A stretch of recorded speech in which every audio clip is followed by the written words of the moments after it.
Hola hermanos, buenas tardes, gracias por estar ahí. Seguimos sanando juntos, seguimos acompañándonos en este camino de regreso al hogar, aquí y ahora. Gracias Padre, gracias hermano, gracias Maestro Jesús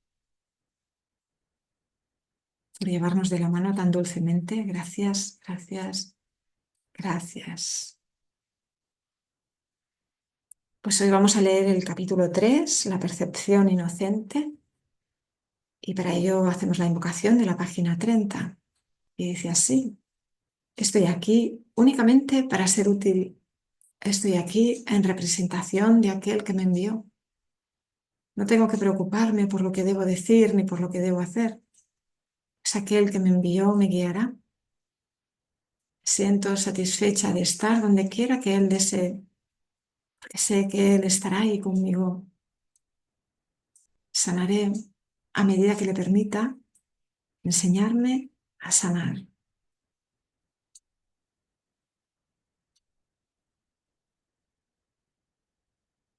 Gracias, gracias, gracias. Pues hemos leído ya el capítulo 1, el significado de los milagros, el capítulo 2, la expiación, perdón, la separación y la expiación. Y vamos con el capítulo 3, la percepción inocente. Y el maestro nos dice, hay otro punto que debe quedar perfectamente claro antes de que pueda desaparecer cualquier residuo de temor que aún esté asociado con los milagros. La crucifixión no estableció la expiación, fue la resurrección la que lo hizo. Son muchos los cristianos sinceros que no han entendido esto correctamente. Nadie que esté libre de la creencia en la escasez podría cometer tal equivocación. Ay, el gatito quiere entrar, perdón.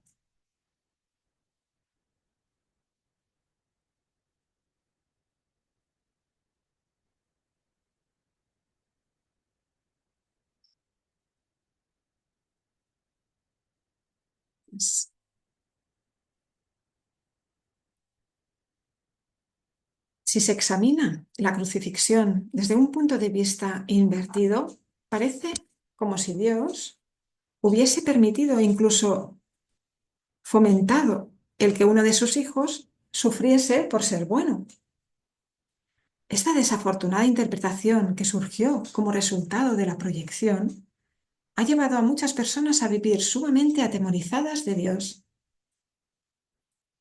Tales conceptos antirreligiosos se infiltran en muchas religiones. El auténtico cristiano, sin embargo, debería hacer una pausa y preguntarse, ¿cómo iba a ser posible esto?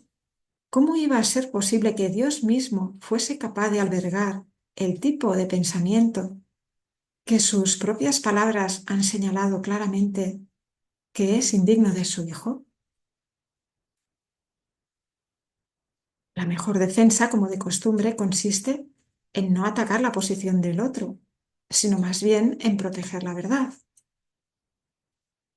No es muestra de gran sensatez aceptar un concepto si para justificarlo tienes que invertir todo un marco de referencia. Este procedimiento es doloroso en sus aplicaciones menores y verdaderamente trágico en una escala mayor.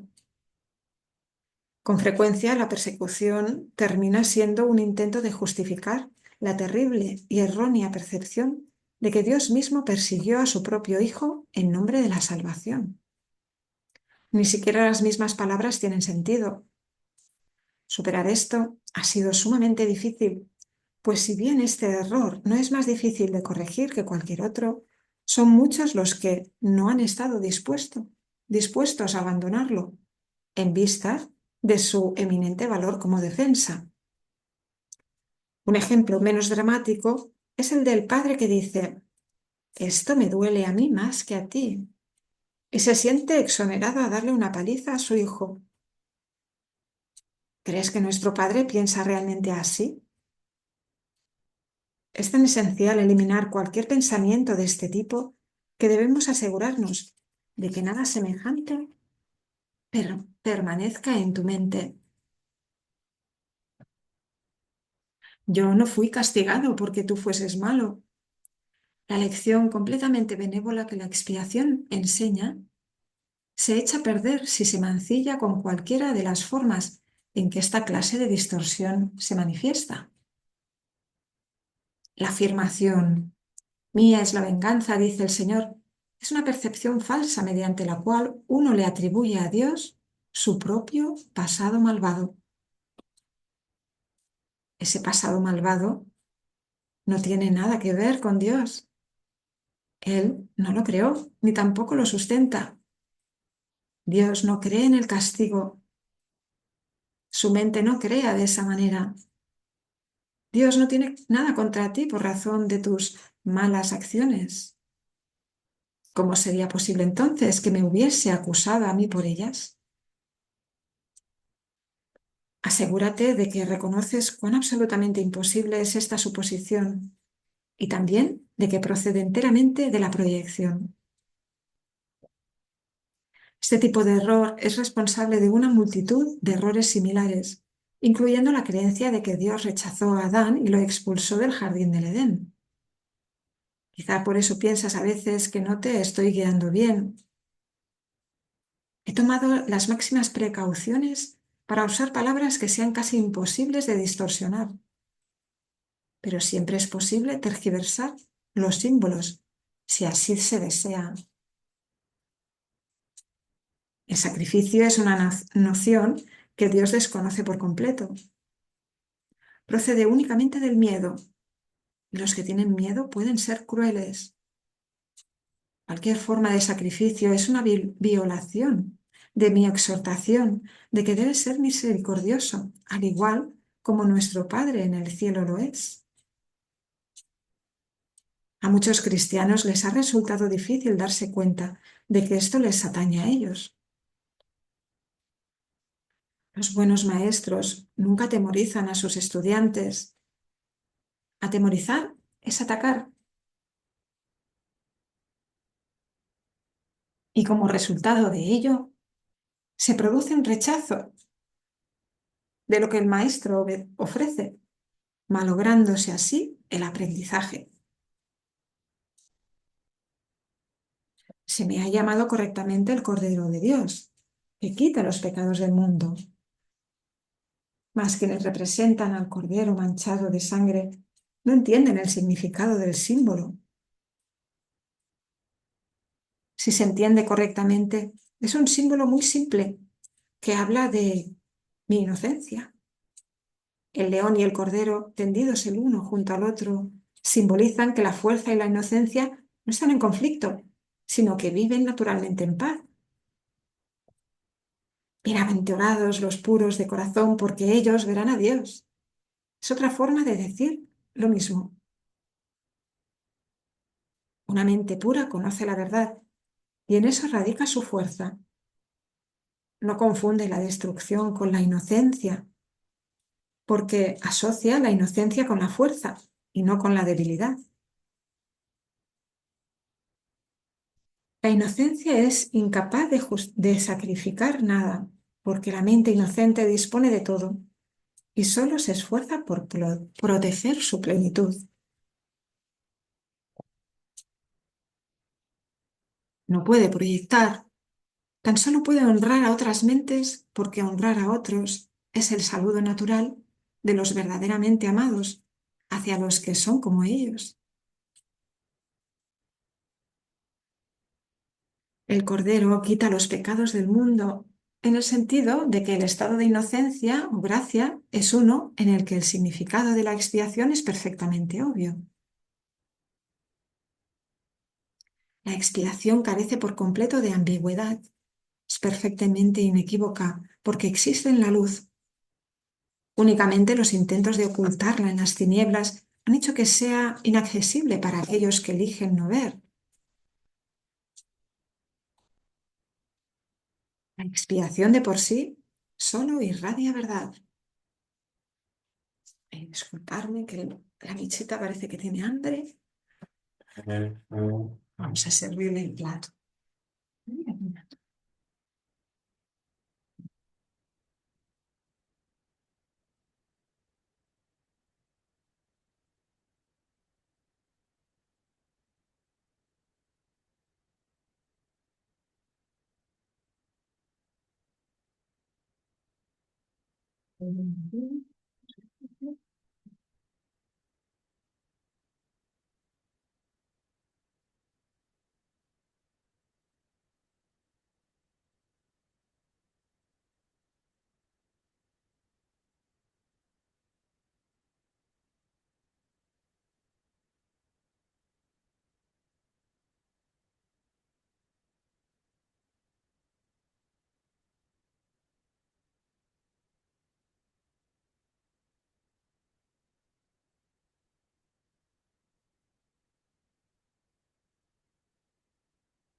El Cordero quita los pecados del mundo en el sentido de que el estado de inocencia o gracia es uno en el que el significado de la expiación es perfectamente obvio.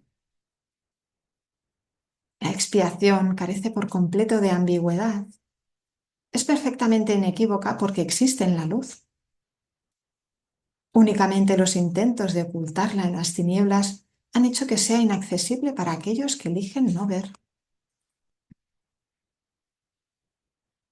La expiación de por sí solo irradia verdad. Es por lo tanto el epítome de la mansedumbre y derrama únicamente bendiciones. No podría hacer eso si procediese de cualquier otra fuente que no fuese la perfecta inocencia. La inocencia es sabiduría, porque no tiene conciencia del mal, y el mal no existe. No obstante, es perfectamente consciente de todo lo que es verdad. La resurrección demostró que nada puede destruir a la verdad. El bien puede resistir cualquier clase de mal, al igual que la luz disipa cualquier clase de oscuridad.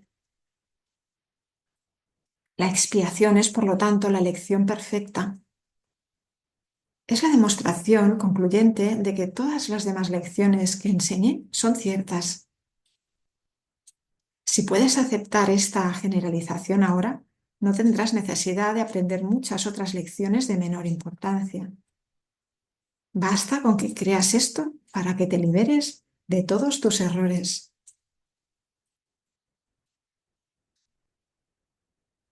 La inocencia de Dios es el verdadero estado mental de su Hijo. En este estado, tu mente conoce a Dios, pues Dios no es algo simbólico. Dios es un hecho.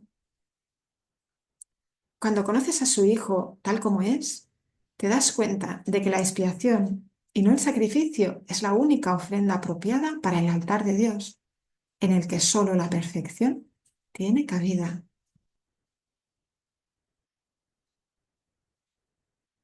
El entendimiento de los inocentes es la verdad.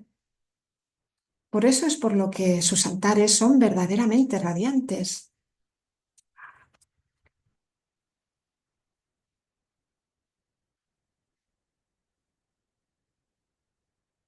Vamos despacito para ir deleitándonos, ¿no? Con lo que vamos leyendo y comprendiendo. Epígrafe 2. Los milagros y la percepción verdadera. He afirmado que los conceptos básicos a los que este curso hace referencia no admiten grados. Algunos conceptos fundamentales no pueden entenderse en función de sus opuestos. Es imposible concebir la luz y la oscuridad, o todo y nada, como posibilidades compatibles. Estos conceptos son o completamente verdaderos o completamente falsos. Es esencial que te des cuenta de que tu pensamiento seguirá siendo errático hasta que te comprometas firmemente con la luz o con la oscuridad. No obstante, un compromiso firme con la oscuridad o con la nada es imposible. No hay nada, nadie que haya vivido que no haya experimentado alguna luz o alguna cosa. Nadie es capaz, pues, de negar completamente la verdad, aunque piense que puede. La inocencia no es un atributo parcial. No es real hasta que es total. Los que son parcialmente inocentes a veces tienden a actuar neciamente. Su inocencia no pasa a ser sabiduría hasta que no se convierte en un punto de vista de aplicación universal. La percepción verdadera o percepción inocente significa que nunca percibes falsamente y que siempre ves correctamente. Dicho de otra manera, más llana, significa que nunca ves lo que no existe y siempre ves lo que sí existe. La inocencia que no es solo para uno mismo, sino para todo lo que ves. Pues todo lo que ves es el Santo Hijo de Dios. Te completa. Ver con la visión de Cristo es ver más allá de lo que parece, de lo que la percepción te muestra. Separación, distancia. Con la visión de Cristo no vemos distancia, no vemos separación, vemos unicidad, inocencia, impecabilidad. Vemos al Hijo de Dios tal como es. Y sigue diciendo, cuando no tienes confianza en lo que alguien va a hacer, estás dando testimonio de tu creencia de que esa persona no está en su mente recta. Difícilmente puede ser este un marco de referencia basado en el milagro. Esa falta de confianza produce asimismo el efecto desastroso de negar el poder del milagro. El milagro percibe todo tal como es. Si lo único que existe es la verdad, lo único que la mentalidad recta puede ver es perfección. He dicho que solo lo que Dios crea o lo que tú creas con la misma voluntad existe realmente. Eso es pues lo único que los inocentes pueden ver. Los inocentes no adolecen de una percepción distorsionada. Tienes miedo de la voluntad de Dios, porque has usado tu mente, que Él creó a semejanza de la suya propia, para crear falsamente. La mente solo puede crear falsamente cuando cree que no es libre. Una mente aprisionada no es libre porque está poseída o refrenada por sí misma. Está por lo tanto limitada y la voluntad no es libre de afirmarse a sí misma. Ser uno es ser de una misma mente o voluntad.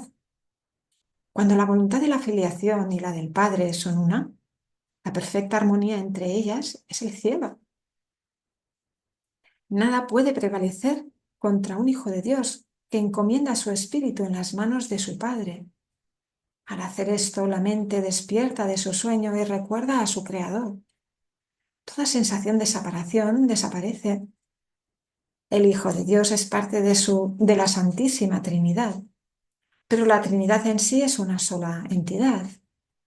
No hay confusión entre sus niveles, porque estos son de una sola mente y de una sola voluntad. Este propósito único crea perfecta integración y establece la paz de Dios. Pero esta visión solo la pueden percibir los verdaderamente inocentes, quienes al ser puros de corazón defienden la verdadera percepción en vez de defenderse de ella. Puesto que entienden la lección de la expiación, no tienen el deseo de atacar y por lo tanto pueden ver correctamente. Esto es lo que la Biblia quiere decir con cuando Él aparezca o sea percibido, seremos como Él, pues lo veremos tal como Él es.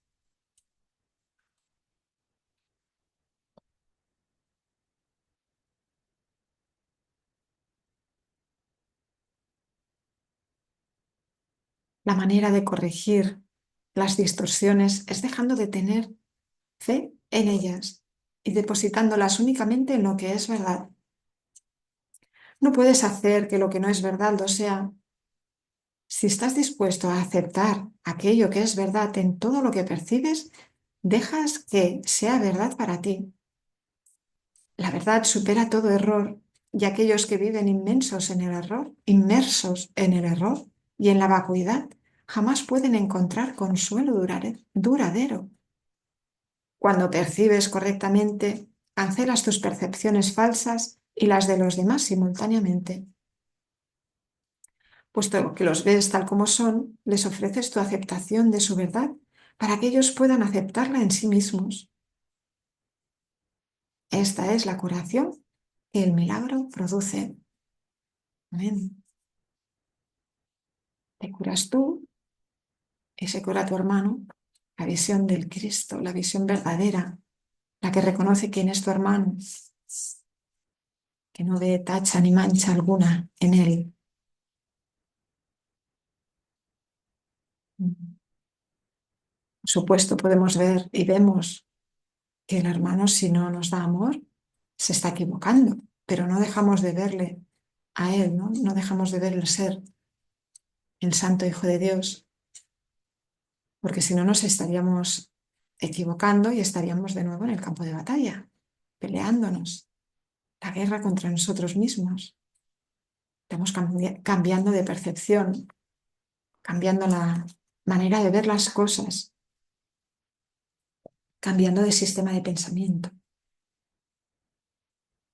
Pues vamos con el tercer epígrafe, percepción y conocimiento. Hemos estado haciendo hincapié en la percepción y apenas hemos hablado del conocimiento. Esto ha sido así porque la percepción tiene que ser corregida antes de que puedas llegar a saber nada.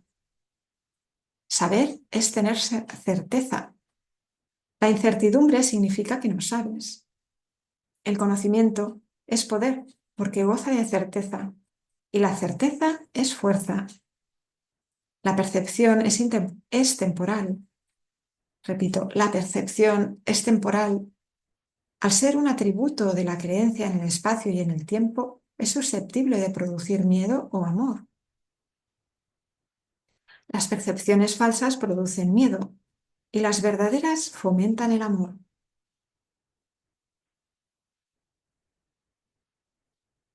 Mas ninguna de ellas brinda certeza, porque toda percepción está sujeta a cambios. Por eso es por lo que la percepción no es conocimiento. La verdadera percepción es la base del conocimiento, pero gozar de conocimiento es la afirmación de la verdad, y eso se encuentra allende cualquier percepción.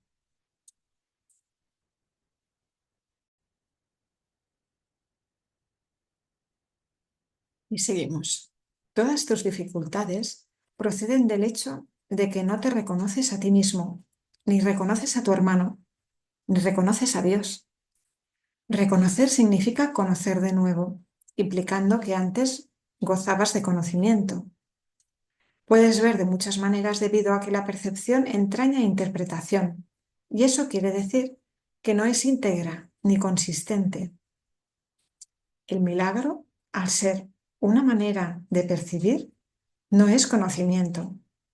Es la respuesta correcta a una pregunta. Mas cuando sabes, no preguntas. El primer paso en el proceso de deshacer lo ilusorio es cuestionarlo. El milagro, la respuesta correcta, lo corrige. Dado que las percepciones cambian, su dependencia del tiempo es obvia. La forma en que percibes en cualquier momento dado determina tu comportamiento. Y las acciones solo pueden ocurrir en el tiempo. El conocimiento es intemporal, porque la certeza es algo incuestionable. Cuando dejas de hacer preguntas, es que ya has alcanzado el conocimiento. La mente que cuestiona se percibe a sí misma en el tiempo y, por lo tanto, busca respuestas para el futuro. La mente no receptiva, por el contrario, cree que el futuro va a ser igual que el presente. Eso da lugar a un estado de aparente estabilidad, que es normalmente un intento de contrarrestar el miedo subyacente de que el futuro vaya a ser peor que el presente. Este miedo coarta enteramente la tendencia a cuestionar.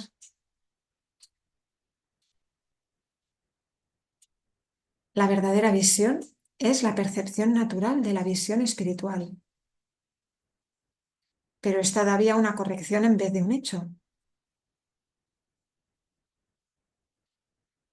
La visión espiritual es simbólica y por lo tanto no es un instrumento de conocimiento. Es no obstante un medio de percepción correcta, lo cual lo sitúa dentro del propio ámbito del milagro. Una visión de Dios sería un milagro más que una revelación. El hecho en sí de que la percepción esté involucrada demuestra que la experiencia no pertenece a la esfera del conocimiento. De ahí que las visiones, por muy santas que sean, son efímeras.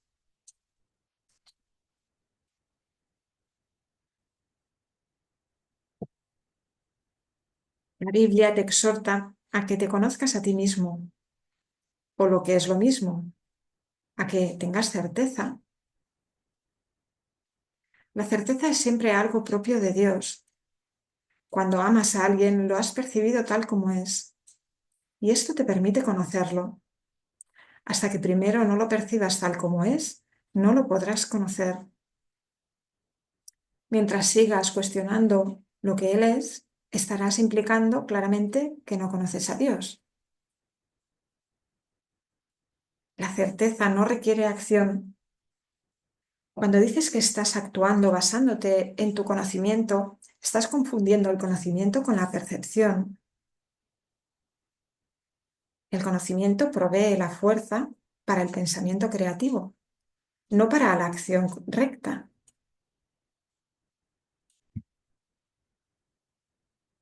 La percepción, el milagro y la acción están estrechamente vinculados. El conocimiento es el resultado de la revelación y genera solo pensamiento. La percepción, aun en su forma más espiritualizada, incluye al cuerpo.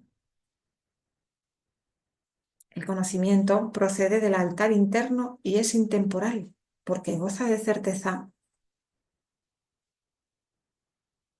No es lo mismo percibir la verdad que conocerla. Una percepción correcta es necesaria antes de que Dios pueda comunicarse directamente con sus altares, los cuales Él estableció en sus hijos.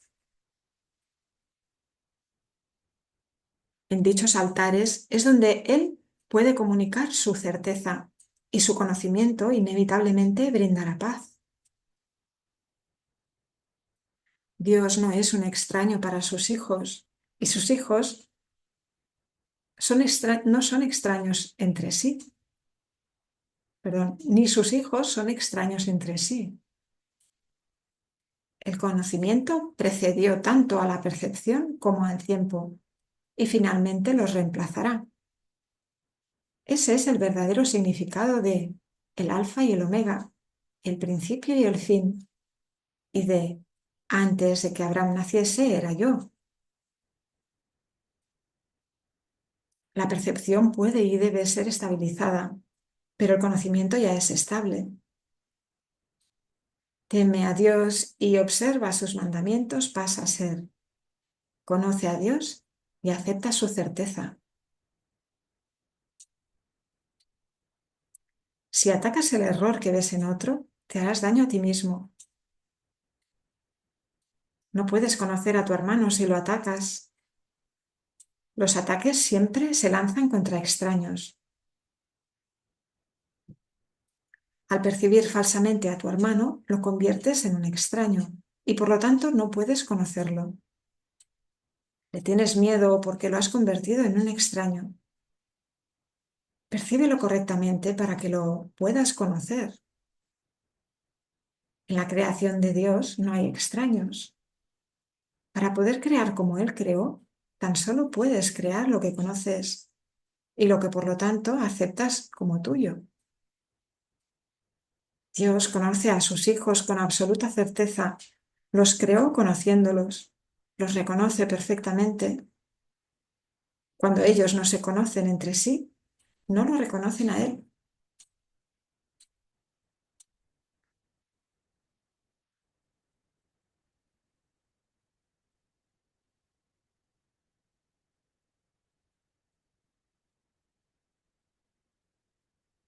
Epígrafe 4. El error y el ego. Las capacidades que ahora posees no son sino sombras de tu verdadera fuerza. Todas las funciones que ahora tienes están divididas y son susceptibles a ser cuestionadas y puestas en duda. Esto se debe a que no tienes certeza acerca de cómo vas a usarlas y por consiguiente el conocimiento queda vedado para ti. Y este te está asimismo velado porque todavía percibes sin amor. Antes de que la separación introdujese las nociones de grados, aspectos e intervalos, la percepción no existía. El espíritu no tiene niveles y todo conflicto surge como consecuencia del concepto de niveles. Solo los niveles de la Trinidad gozan de unidad. Los niveles creados por la separación no pueden sino estar en conflicto. Ello se debe a que ninguno de ellos significa nada para los demás. La conciencia al nivel de la percepción fue la primera división que se introdujo en la mente después de la separación, convirtiendo a la mente de esta manera en un instrumento perceptor en vez de un instrumento creador. La conciencia ha sido correctamente identificada como perteneciente al ámbito del ego. El ego es un intento erróneo de la mente de percibirte tal como deseas ser, en vez de como realmente eres. Sin embargo, solo te puedes conocer a ti mismo como realmente eres, ya que de eso es de lo único que puedes estar seguro. Todo lo demás es cuestionable. El ego es el aspecto inquisitivo del ser que surgió después de la separación, el cual fue fabricado en vez de creado. Es capaz de hacer preguntas, pero no de percibir respuestas significativas, ya que éstas entrañan conocimiento y no se pueden percibir. La mente está por consiguiente confusa, porque solo la mentalidad uno está exenta de confusión. Una mente separada o dividida no puede sino estar confundida. Tiene necesariamente que sentirse incierta acerca de lo que es, y no puede sino estar en conflicto, puesto que está en desacuerdo consigo misma. Esto hace que sus aspectos sean extraños entre sí, y esta es la esencia de la condición propensa al miedo, en la que el ataque siempre tiene cabida. Tal como te percibes, tienes todas las razones del mundo para sentirte atemorizado.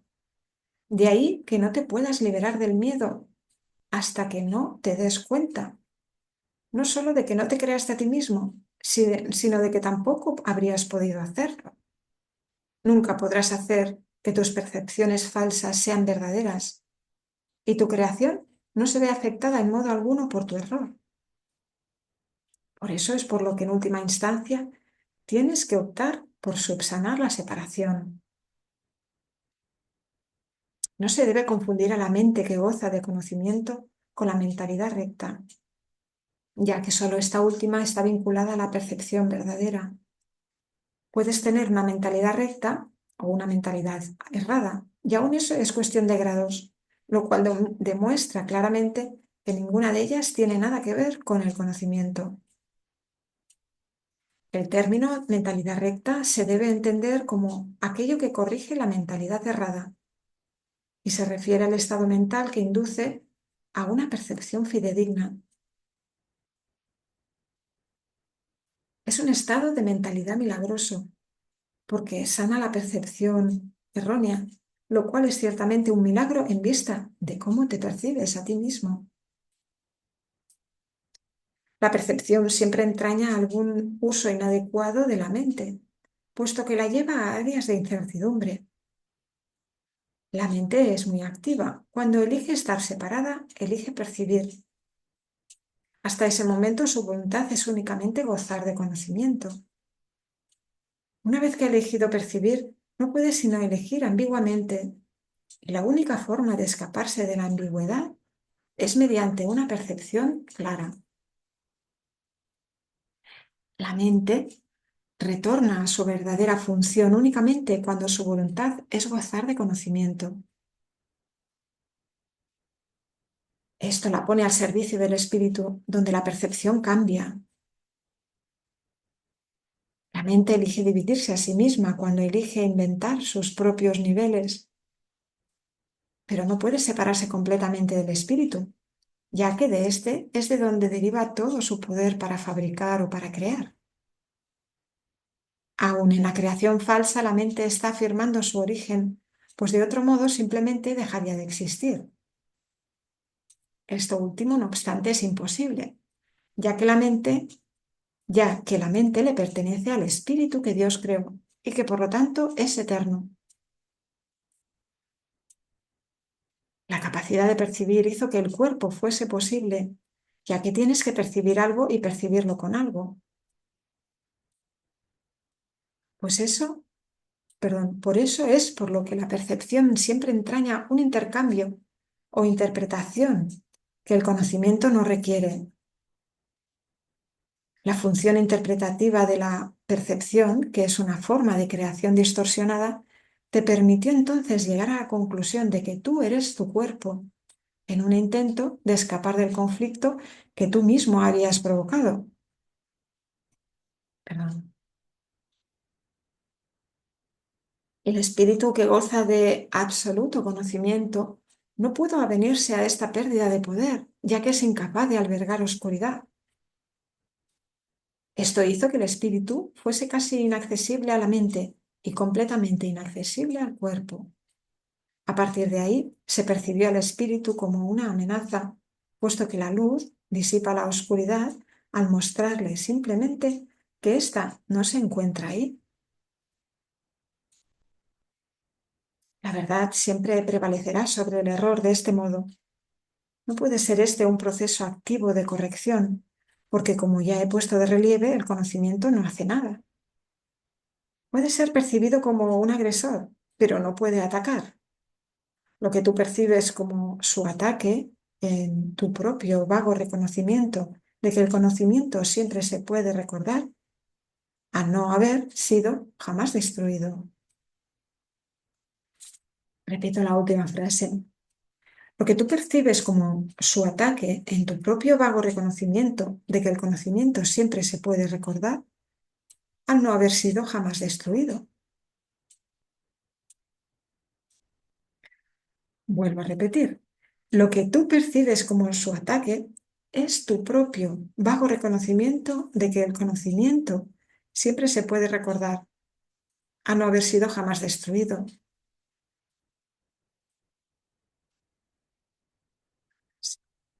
Dios y sus creaciones permanecen a salvo y saben por lo tanto que no existe ninguna creación falsa.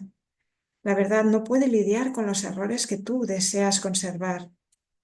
Yo fui un hombre que recordó al espíritu y su conocimiento. Como hombre no traté de contrarrestar los errores con el conocimiento, sino de corregir el error de raíz. Demostré tanto la impotencia del cuerpo como el poder de la mente. Al unir mi voluntad con la de mi Creador, recordé naturalmente al espíritu y su verdadero propósito. Yo no puedo unir tu voluntad a la de Dios por ti, pero puedo borrar todas las percepciones falsas de tu mente si las pones bajo mi tutela. Solo tus percepciones falsas se interponen en tu camino. Sin ellas, no hay duda de la alternativa que elegirías, pues una percepción sana induce a una elección sana. No puedo elegir por ti, pero puedo ayudarte a que elijas correctamente. Muchos son los llamados, pero pocos los escogidos. Debería rezar. Todos son los llamados, pero son pocos los que eligen escuchar. Por lo tanto, no eligen correctamente. Los elegidos, los escogidos, son sencillamente los que eligen correctamente más pronto. Las mentes sanas pueden hacer esto ahora, y al hacerlo hallarán descanso para sus almas. Dios te conoce solo en paz, y esa es tu única realidad. Amén.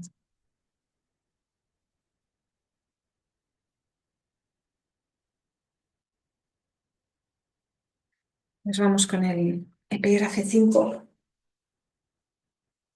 Más allá de la percepción. He dicho que las capacidades que ahora posees no son sino sombras de tu verdadera fortaleza y que la percepción, que es intrínsecamente enjuiciadora, comenzó solo después de la separación. Desde entonces, nadie ha estado seguro de nada. He dejado claro asimismo que la resurrección fue el medio para regresar al conocimiento, lo cual se logró mediante la unión de mi voluntad con la de mi Padre. Es oportuno ahora establecer una distinción que ha de clarificar algunos de los postulados que se presentarán más adelante. Desde que se produjo la separación ha habido una gran confusión entre las palabras crear y fabricar. Cuando fabricas algo, lo haces como resultado de una sensación específica de carencia o de necesidad. Nada que se haya hecho con un propósito específico tiene la capacidad de poder generalizarse. Cuando haces algo para remediar lo que percibes como una insuficiencia, estás afirmando tácitamente que crees en la separación. El ego ha inventado un gran número de sistemas de pensamiento ingeniosos con ese propósito, mas ninguno de ellos es creativo. La inventiva, aun en su manifestación más ingeniosa, es un esfuerzo en vano.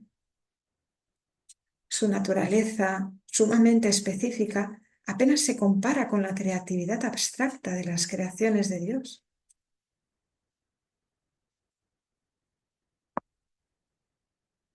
El conocimiento, como ya hemos observado, no conduce a la acción. Tu confusión entre tu verdadera creación y lo que has hecho de ti mismo es tan grande que se te ha hecho literalmente imposible saber nada. El conocimiento es siempre estable y es evidente que tú no lo eres. Aún así, eres perfectamente estable tal como Dios te creó. En ese sentido, cuando tu comportamiento es inestable, estás en desacuerdo con la idea que Dios tiene acerca de tu creación. Puedes hacer esto si así lo eliges, mas no querrías hacerlo si estuvieses en tu mente recta. La pregunta fundamental que continuamente te haces no puedes propiamente dirigírtela a ti mismo. Continúas preguntándote qué es lo que eres, lo cual implica no solo que sabes la respuesta, sino que es a ti a quien le corresponde proveerla. No obstante, es imposible que puedas percibirte a ti mismo correctamente. No tienes una imagen que puedas percibir. La palabra imagen está siempre vinculada a la percepción y no forma parte del conocimiento. Las imágenes son simbólicas y representan algo diferente de ellas mismas. La idea de cambiar tu imagen reconoce el poder de la percepción, pero implica también que no hay nada estable en ti que se pueda conocer. El conocimiento no está sujeto a interpretaciones. Puedes tratar de interpretar el significado de algo, pero en eso siempre existe, pero en eso siempre existe la posibilidad de equivocarse, porque se refiere a la percepción que se tiene del significado. Tales incongruencias son el resultado de tus intentos de considerarte a ti mismo, separado y no separado al mismo tiempo. Es imposible incurrir en una confusión tan fundamental sin aumentar aún más tu confusión general. Tu mente podrá haber llegado a ser muy ingeniosa, pero como siempre ocurre cuando el método y el contenido están en desacuerdo, la usas en un fútil intento de escaparte de un callejón sin salida. La ingeniosidad no tiene nada que ver con el conocimiento, Pues el conocimiento no requiere ingeniosidad. El pensamiento ingenioso no es la verdad que te hará libre, pero te librarás de la necesidad de usarlo una vez que estés dispuesto a prescindir de él.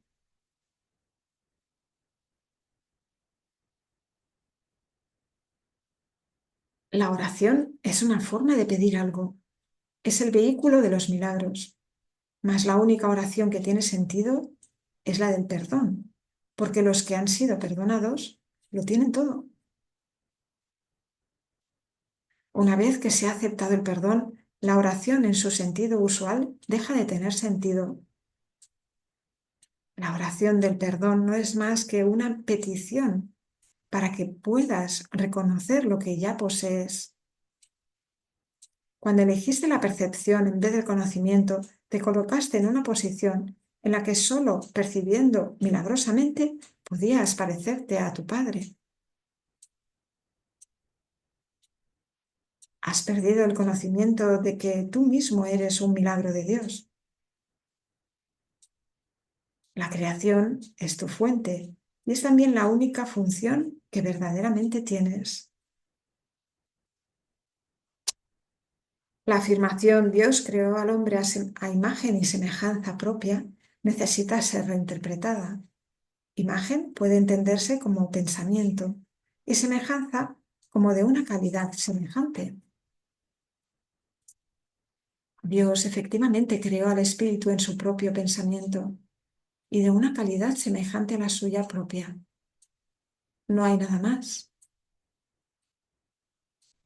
La percepción, por otra parte, no puede tener lugar sin la creencia en más y en menos. La percepción entraña selectividad a todo nivel. Es un proceso continuo de aceptación y rechazo, de organización y reorganización, de sustitución y cambio. Evaluar es un aspecto esencial de la percepción, ya que para poder seleccionar es necesario juzgar.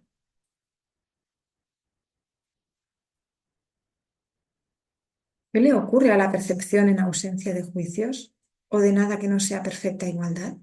Percibir se vuelve imposible. La verdad solo se puede conocer. Toda ella es igualmente verdadera, y conocer cualquier parte de ella es conocerla en su totalidad. Únicamente la percepción entraña una conciencia parcial. El conocimiento trasciende las leyes que gobiernan la percepción, porque un conocimiento parcial es imposible.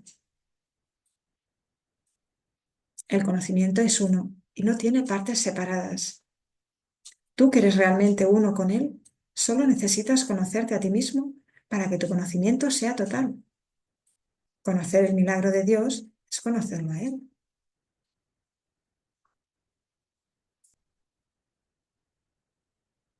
El perdón es lo que sana la percepción de la separación. Es necesario que percibas correctamente a tu hermano debido a que las mentes han elegido considerarse a sí mismas como entidades separadas. El espíritu tiene absoluto conocimiento de Dios. En eso radica su poder milagroso. El hecho de que cada uno de nosotros disponga de ese poder en su totalidad es una condición enteramente ajena al pensar del mundo. El mundo cree que si alguien lo tiene todo, no queda nada para los demás. Mas los milagros de Dios son tan totales como sus pensamientos, porque son sus pensamientos. Mientras continúe habiendo percepción, la oración será necesaria. Puesto que la percepción se basa en la escasez, los que perciben no han aceptado totalmente la expiación, ni se han entregado a la verdad. La percepción se basa en un estado de separación, así que todo aquel que de alguna manera percibe tiene necesidad de curación. El estado natural de los que gozan de conocimiento es la comunión, no la oración. Dios y su milagro son inseparables. Cuán bellos son en verdad los pensamientos de Dios que viven en su luz. Tu valía está más allá de la... Perdón. Tu valía está más allá de la percepción, porque está más allá de toda duda. No te percibas a ti mismo bajo ninguna otra luz. Conócete en la única luz en la que el milagro que eres se alza en perfecta claridad.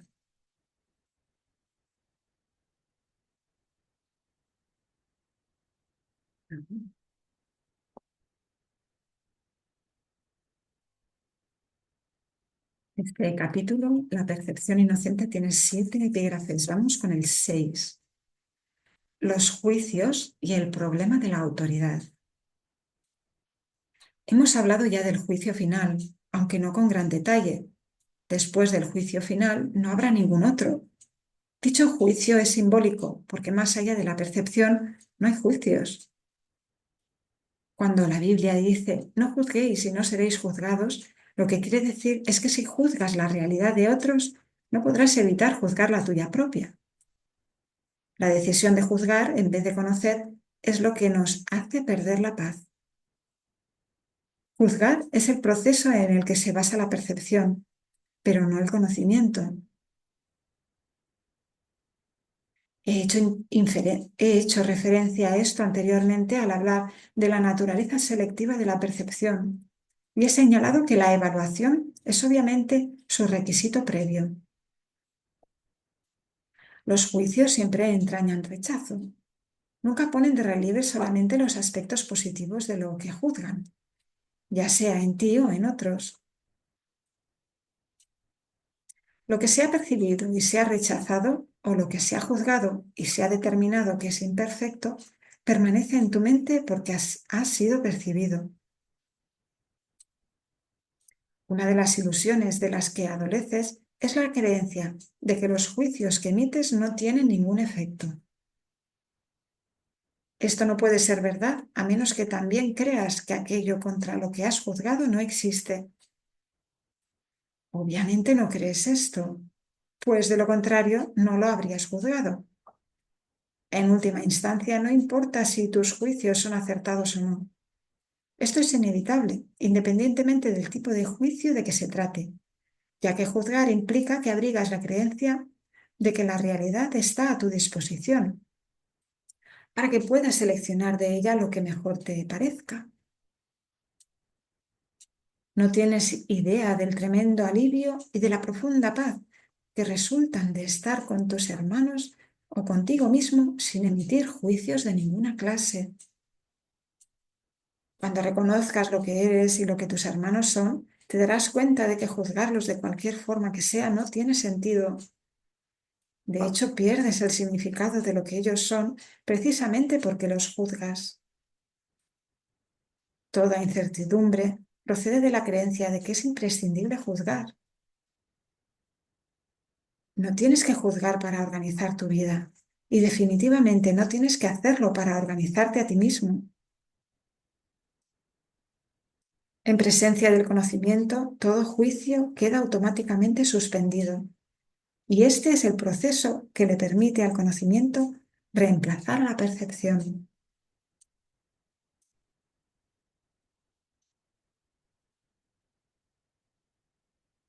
Tienes miedo de todo aquello que has percibido y te has negado a aceptar.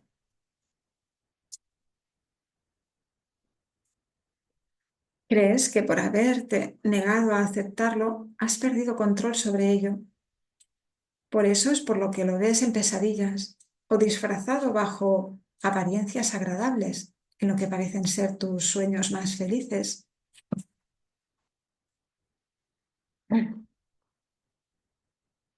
Nada que te hayas negado a aceptar puede ser llevado a la conciencia. De por sí no es peligroso, pero tú has hecho que a ti te parezca que lo es. Cuando te sientes cansado es porque te has juzgado a ti mismo como capaz de estar cansado. Cuando te ríes de alguien es porque has juzgado a esa persona como alguien que no vale nada. Cuando te ríes de ti mismo, no puedes por menos que reírte de los demás, aunque solo sea porque no puedes tolerar la idea de ser menos que ellos. Todo esto hace que te sientas cansado, ya que es algo básicamente descorazonador. No eres realmente capaz de estar cansado, pero eres muy capaz de agotarte a ti mismo. La fatiga que produce el juzgar continuadamente es realmente intolerable. Es curioso que una habilidad tan debilitante goce de tanta popularidad. No obstante, si deseas ser el autor de la realidad, te empeñarás en aferrarte a los juicios. También les tendrás miedo y creerás que algún día serán usados contra ti. Sin embargo, esta creencia solo puede existir en la medida en que creas en la eficacia de los juicios como un arma para defender tu propia autoridad.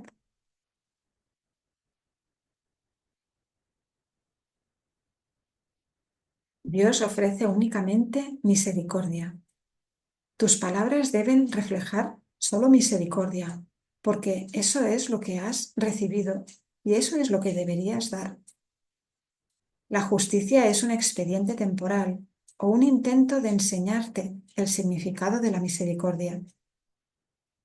Es juzgadora únicamente porque tú eres capaz de cometer injusticias. He hablado de distintos síntomas y a ese nivel la variedad de los mismos es casi infinita. Todos ellos tienen, no obstante, una sola causa: el problema de la autoridad. Esa es la raíz de todo mal.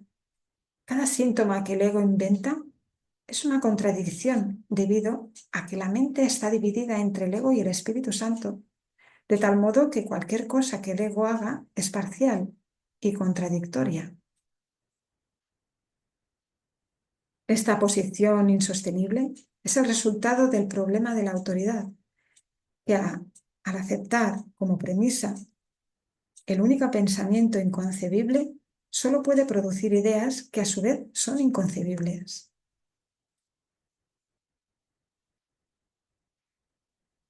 El problema de la autoridad es en realidad una cuestión de autoría. Cuando tienes un problema de autoridad, es siempre porque crees ser tu propio autor y proyectas ese engaño sobre los demás. Percibes entonces la situación como una en la que los demás están literalmente luchando contigo para arrebatarte tu autoría. Este es el error fundamental de todos aquellos que creen haber usurpado el poder de Dios. Esta creencia les resulta aterradora, pero a Dios ni siquiera le inquieta. Él está deseoso, no obstante, por erradicarlo, no como un castigo para sus hijos, sino tan solo porque sabe que les produce infelicidad. Las creaciones de Dios disponen de la verdadera autoría, mas tú prefieres permanecer anónimo cuando eliges separarte de tu autor.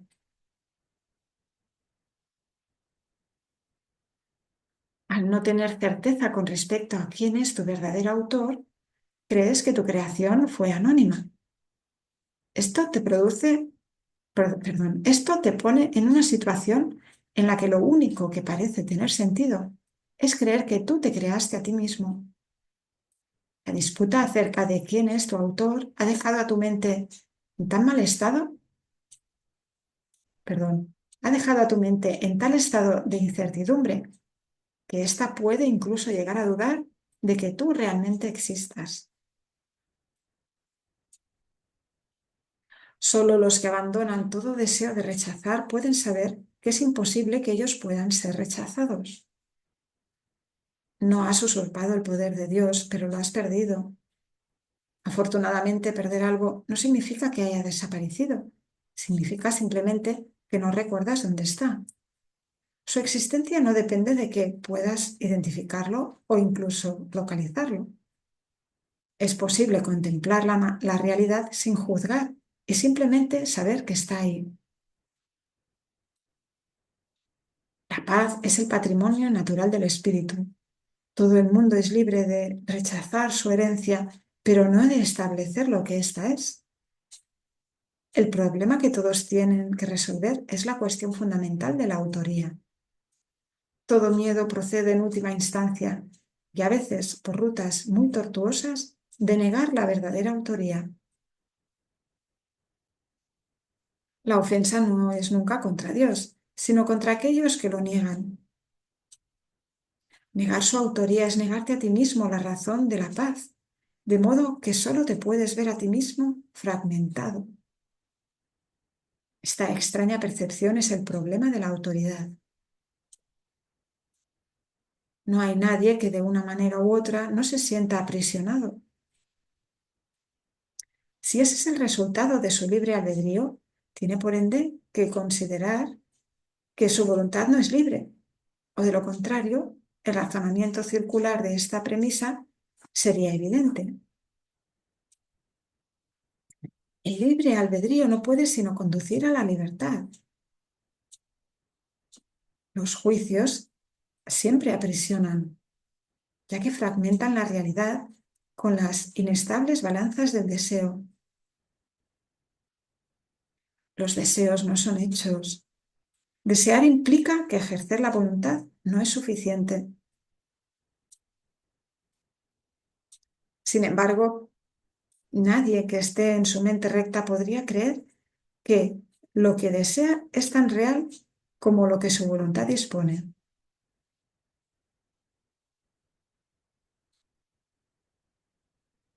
En vez de busca primero el reino de los cielos, di que tu voluntad sea antes que nada alcanzar el reino de los cielos. Y habrás dicho, sé lo que soy y acepto mi herencia. Que mi voluntad sea alcanzar el reino de los cielos. Y está hecho. Pues vamos con el epígrafe 7, el último de este capítulo 3, Percepción Inocente, y dice,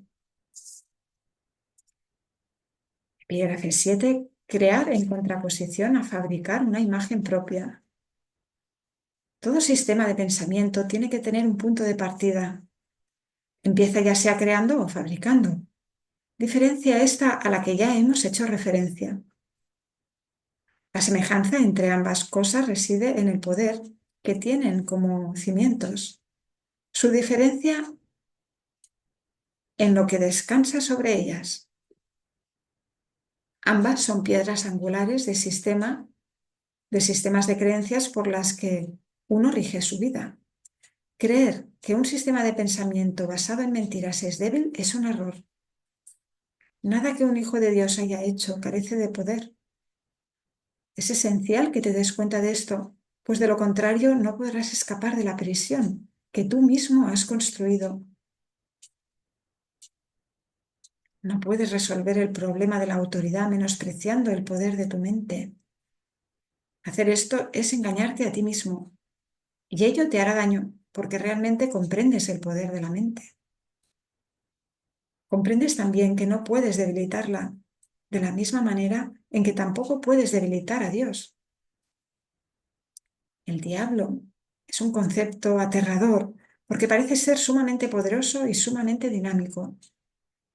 Se le percibe como una fuerza que lucha contra Dios por la posesión de sus creaciones. El diablo engaña con mentiras y erige reinos en los que todo está en directa oposición a Dios. Sin embargo, atrae a los hombres en vez de repelerlos. Y estos están dispuestos a venderles su alma a cambio de regalos sin ningún valor. Esto no tiene ningún sentido. Hemos hablado ya de la caída o separación, mas su significado tiene que comprenderse claramente. La separación es un sistema de pensamiento que, si bien es bastante real en el tiempo, en la eternidad, no lo es en absoluto.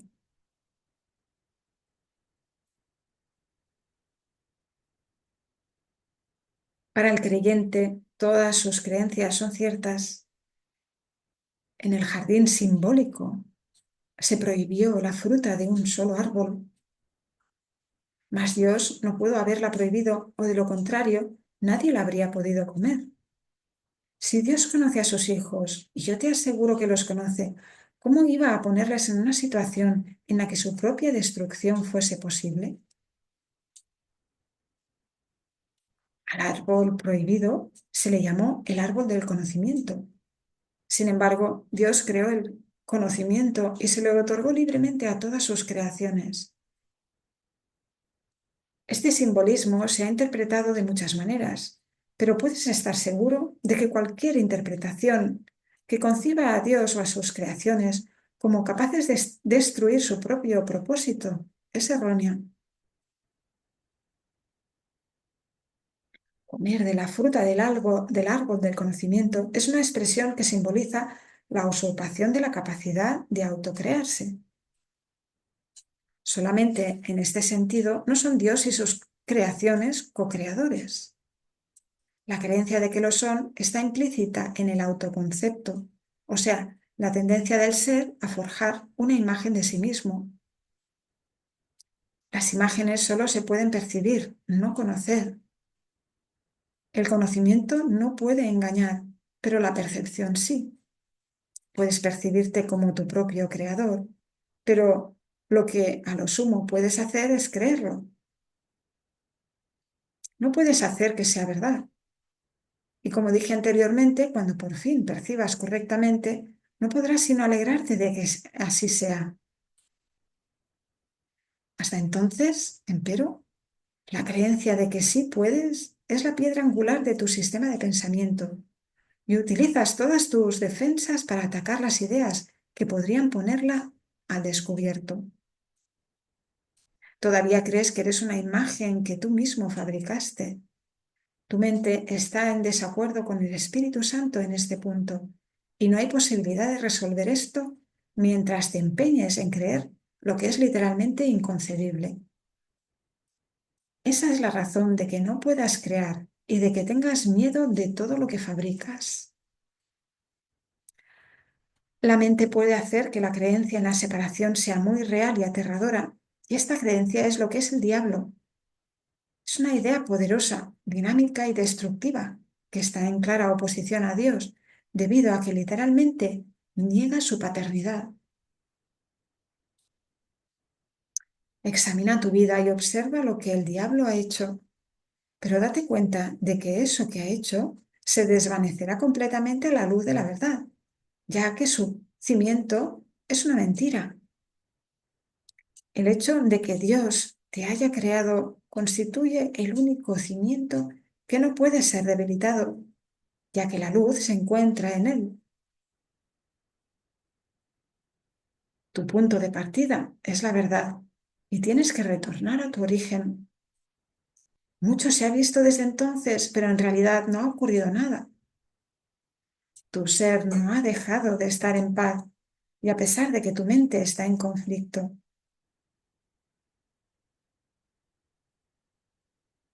todavía no has retornado lo suficiente y de ahí que tengas tanto miedo. A medida que te acercas a tu origen, experimentas el miedo a la destrucción de tu sistema de pensamiento como si se tratase del miedo a la muerte. Pero la muerte no existe. Lo que existe es la creencia en la muerte. La rama que no da frutos será cortada y se secará. Alégrate de que sea así. La luz brillará desde la verdadera fuente de la vida y tu forma de pensar quedará corregida. No puede ser de otra manera. Tú que tienes miedo de la salvación, estás eligiendo la muerte. Vida y muerte, luz y oscuridad, conocimiento y percepción son conceptos irreconciliables. Creer que se puede reconciliar, creer que se pueden reconciliar, es creer que Dios y su Hijo no pueden reconciliarse.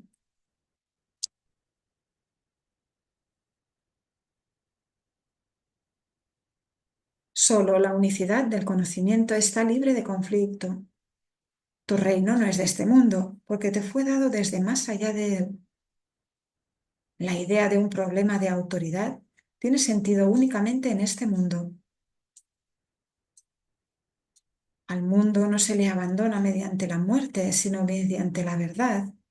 Y la verdad solo la pueden conocer aquellos para quienes el reino fue creado y por quienes espera.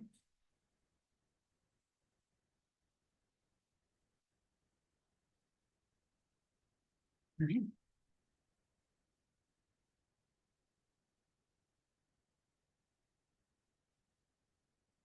Pues nos quedamos ahí descansando en Dios, en la verdad, y seguimos reconociendo que nuestra verdadera voluntad es esa, saber quiénes somos, vernos correctamente, corregir la percepción. Podemos seguir percibiendo, pero ahora correctamente, ¿verdad? Solo hay dos opciones: la percepción falsa o la percepción verdadera. Gracias, Padre, por sanar nuestra mente. Este mundo no nos puede ofrecer lo que nos hemos arrebatado y nunca se habrá perdido lo que aparentemente rechazamos. Simplemente aguarda para que le demos la bienvenida, para que retorne a nuestra mente.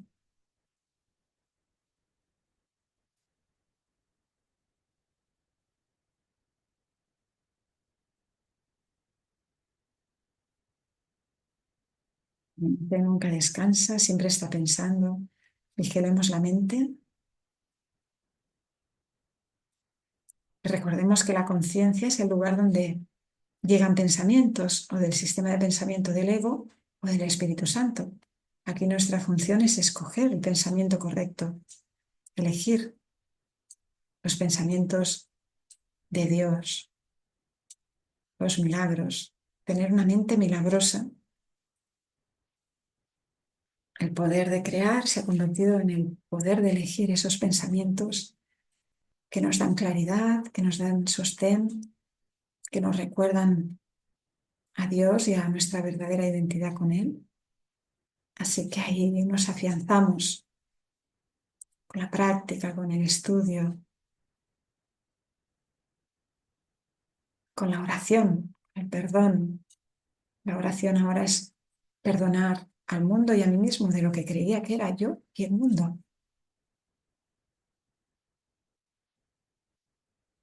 Reconocer que estaba equivocada.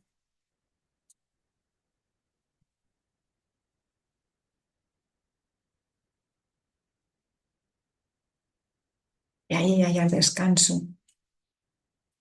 Pues infinitas gracias, hermanos, hermanos preciosos, maravillosos, santos y sanos. Seguimos con el capítulo 4 en otro momento. Pues ahí estamos. Bendiciones. Gracias por estar ahí.